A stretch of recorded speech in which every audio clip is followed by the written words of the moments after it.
10 محرم الحرام جمعے کا دن تھا، ظہر کا وقت آ چکا تھا. اب وہاں تو جمعہ تو ان پر تھا ہی نہیں نا، ویسے ہی وہ تو نماز پڑھنے کی بھی پوزیشن نہیں تھی، نہ وضو کی کیفیت تھی وہاں کہ وضو کر سکیں. تو بہرحال آپ نے یہ کہا جاتا ہے کہ اپنا مبارک سر زمین پر رکھ دیا، سجدہ کیا. تو اب وہ سجدہ بھی نماز والا سجدہ کیا یا ویسے ہی سر سجدے کی طرح رکھ دیا، یا ویسے ہی سر سجدے کی طرح رکھ دیا، یا ویسے ہی سر سجدے کی طرح رکھ دیا، یا ویسے ہی سر سجدے کی طرح رکھ دیا. نماز کی صورت بنا لی کہ ایک یہ مسئلہ تو ہے امت کے لیے کہ جب ناممکن ہو جائے ایسے حالات ہوں کہ نہ وضو کر سکتا ہے نہ نماز پڑھ سکتا ہے، حالات ایسے ہی تھے، تو اس وقت نماز کی اسی صورت کر لینے کہ وہ نقالی کر لے، جیسے نماز میں جو انداز ہوتا ہے ایسا کر لے. تو آپ نے وہ سر مبارک اپنا سجدے میں رکھ دیا. اس وقت کوئی آیتیں پڑھنے کا تو پڑھا نہیں ہے، اس وقت کوئی آیتیں پڑھنے کا تو پڑھا نہیں ہے، اس وقت کوئی آیتیں پڑھنے کا تو پڑھا نہیں ہے، بس سجدے میں سر رکھ دیا. حسین عرض کرنا میدان کربلا وے تو بھی مسجد سجدہ کرنا ہے چھپ کے. حسین اور سجدہ دے جس سجدے نہیں قسم قرآن چاہیے والعصر ان الانسان لفی خسر، کہ ٹھیک ہے زمانے نہیں قسم ہے لیکن حسین نہ سجدہ بھی اسی ظہر نے قریب ہے آخری حصے میں سر قلم ہویا تے اس ویلے اللہ میں اپنی تفسیر کرنا تفسیر نصیری بھی جو پیش کر لے کہ والعصر مجھے اس عصر کے ٹائم کی قسم ہے جب حسین نے اپنا سر میرے سامنے پیش کیا. اور اس قسم چاہ کے آخیا کہ ان الانسان لفی خسر، حسین جے لوگاں تو علاوہ سارے انسان خسارے چڑھ. سمجھ آئی؟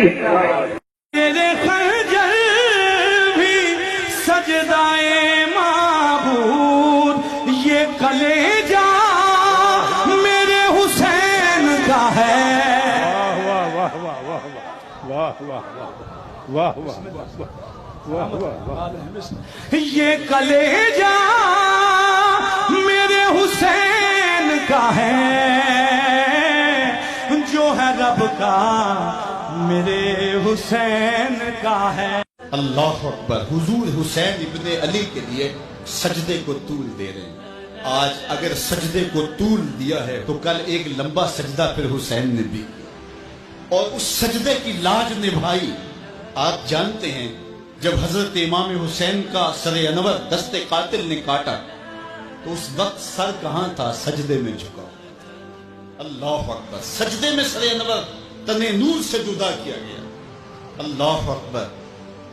حضرت نبی رحمت عرفات کے میدان میں کھڑے ہیں تو کسی نے آ کے کہا اے اللہ کے محبوب فلاں شخص فلاں آدمی لبیک لبیک پکارتا ہوا حج کرنے آ رہا تھا، اونٹ سے گرا ہے، گردن کی ہڈی ٹوٹ گئی، موت واقع ہو گئی، کیا حکم ہے؟ فرمایا اسے احرام میں ہی کفن دیا جائے، جنازہ پڑھو، اس کی تدفین کر دو. اور پھر ارشاد فرمایا کل قیامت کے دن جب قبر سے اٹھایا جائے گا ملبین، اس کے لبوں پہ لبیک اللہم لبیک کی صدائیں ہوں گی، یہ تلبیہ پڑھتا ہوا اٹھے گا.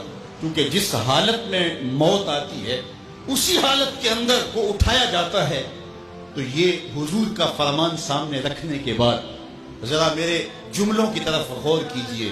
حسین ابن علی کا سر قاتل نے اس وقت کاٹا جب سجدے میں جھکا تھا، اور قبروں سے اٹھائے جائیں گے لیکن حسین ابن علی کا سر سجدے سے اٹھایا جائے گا. تو حسین تو آج بھی سجدے میں. اتنا طویل سجدہ کسی نے نہیں کیا جو حسین ابن علی نے کیا. سر سجدے میں جھکا کے کہہ رہے ہیں مالک حسین کی قربانیاں قبول کر لے. آپ کو وہ منظر بھی یاد ہوگا جب فرشتوں نے کہا تھا مالک حضرت انسان کو اپنا خلیفہ بنا رہے، تیری تسبیح تو ہم بولتے ہیں، سجدے تو ہم کرتے ہیں، قیام و رکوع تو ہم کرتے ہیں، اور یہ انسان تو دھیگا مشتی شر اور فساد کرے گا، تو تو حضرت انسان کو اپنا نائب بنا رہا ہے.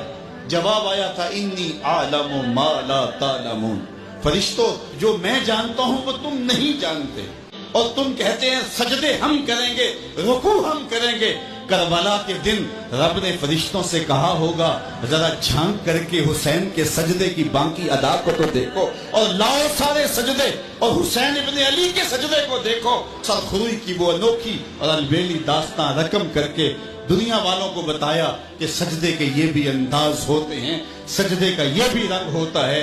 اس پیاسے پر علی شیر خدا کو ناز ہے، اس نواسے پر محمد مصطفیٰ کو ناز ہے۔ اوروں نے بھی سجدے کیے پر اس کا عجب انداز ہے، اس نے وہ سجدہ کیا جس پر خدا کو ناز ہے۔